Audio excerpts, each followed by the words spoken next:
Shalom saudara-saudara yang dikasihi Tuhan Yesus Kristus. Ibadah keluarga malam hari ini terambil dari kitab Yosua pasal 14 ayat 6 sampai dengan 15. Konteks bacaannya yaitu ketika Yosua membagi-bagikan wilayah Kanaan itu ke suku-suku yang ada.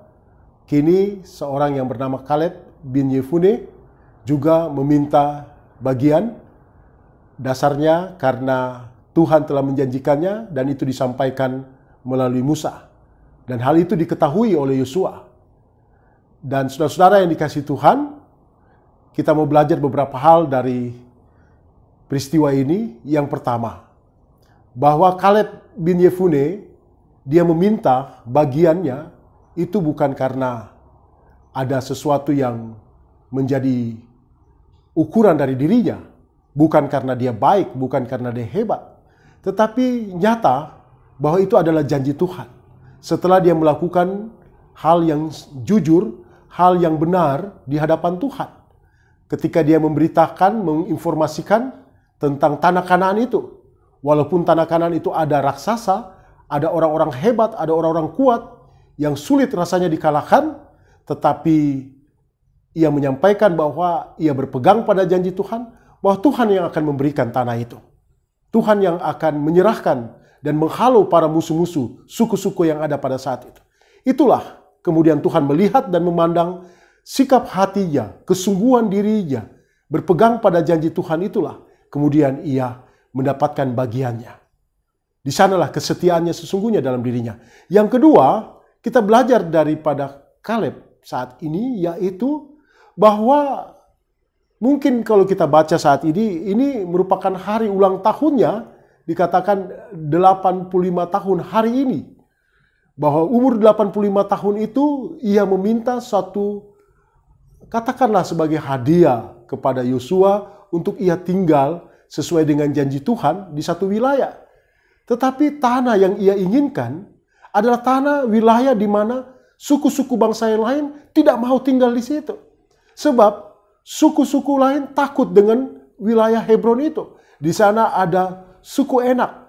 Suku-suku yang dikatakan orang-orang yang besar-besar. Yang luar biasa kuatnya tenaga mereka. Justru dia memilih tempat itu yang ada risiko. Ada bahaya yang luar biasa di sana. Justru dia memilih tempat itu. Ini juga hal yang luar biasa untuk kita pelajari pada malam hari ini Bapak Ibu sekalian. Bahwa Kaleb di usia yang tua, tetapi dia tetap berupaya mengambil risiko.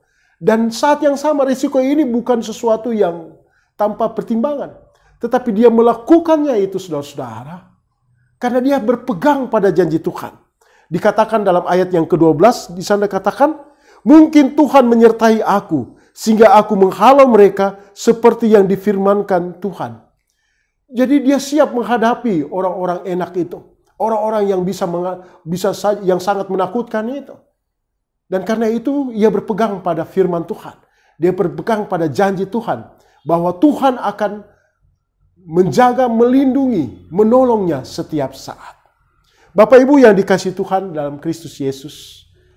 Pada hari-hari sekarang ini kita akan melewati tanggung jawab peran kita masing-masing di tengah perjalanan menghadapi pandemi COVID-19 ini. Dengan ketentuan new normal yang kita harus jalani hari ini. Maka hari ini pun kita boleh belajar dari Kaleb. Bahwa apa yang harus kita lakukan hari ini. Yaitu kalaupun hari ini kita meminta kepada Tuhan.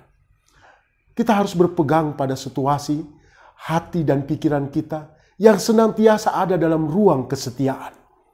Ruang kesetiaan berarti senantiasa mengandalkan Tuhan dalam hidup kita. Kalau kita berdoa hari ini, Tuhan, selamatkan kami dari pandemi COVID ini. Itu bukan sesuatu doa yang sederhana. Tetapi itu sesuatu isi daripada iman percaya kita. Yang mengandalkan Tuhan dalam hidup kita. Mungkin perkataannya sederhana. Tetapi makna kesungguhan hati kita itu yang lebih utama. Dalam kesetiaan kita. Tetapi kesetiaan kita ini harus dibarengi dengan suatu sikap tindakan kita. Untuk menjalani hari-hari ini dalam ketaatan. Kesungguhan kita untuk menjaga, mewaspadai hidup kita. Sama dengan hal yang kedua tadi, bahwa Kaleb berani mengambil resiko untuk tinggal dekat dengan orang-orang enak. Tetapi dia juga tetap percaya bahwa Tuhan yang akan menghalau, menjaga, melindunginya. Dan itu ia berpegang pada firman Tuhan. Dan hari ini, kekuatan kita pada hidup kita yang berpegang pada janji Tuhan itu. Masuk dalam kehidupan sebagai murid-murid Kristus. Bagaimana kita hidup sekarang sebagai pengikut Kristus? Bukankah janji Tuhan telah digenapi di dalam Kristus Yesus? Maka hari ini kita adalah orang yang sangat berbahagia. Hari ini adalah hari yang dimana kita harus bersuka cita untuk senantiasa mengandalkan Tuhan. Karena Tuhan sudah membuktikan itu dalam hidup kita. Karena itu setiap orang Kristen, setiap orang percaya harus menjalani new normal ini dengan kehidupan, kesetiaan, ketaatan kita kepada Kristus Yesus.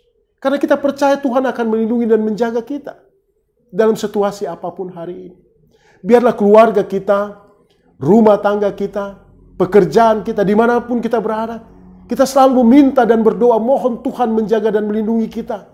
Itu sesuatu sikap hati kita untuk mengandalkan Tuhan, dibarengi dengan kesetiaan kita dalam perilaku hidup new normal hari demi hari ini. Bapak Ibu yang dikasihi Tuhan, kita berdoa selalu meminta. Tetapi teruslah berpegang pada janjinya. Jangan mengkhawatirkan segala sesuatunya yang menimbulkan ketakutan bagi hati kita. Bangkitkanlah situasi hidup kita untuk senantiasa mengandalkan Dia dengan menjalani segala sesuatunya. Dengan segala pimpinan roh hikmat Tuhan. Karena kita tahu apa yang harus kita jalaninya dengan hal yang berisiko itu. Tetapi kita lebih juga mengerti dan percaya bahwa Tuhan yang kita sembah akan senantiasa melindungi Bapak, Ibu, dan saya. Menjaga, menyelamatkan kita hari lepas hari. Di dalam Kristus Yesus kita temukan kasih Allah itu. Di dalam Kristus Yesus Tuhan kita. Dialah yang memberikan yang terbaik untuk kehidupan saudara dan saya hari ini. Terpujilah Yesus Kristus Tuhan kita. Amin.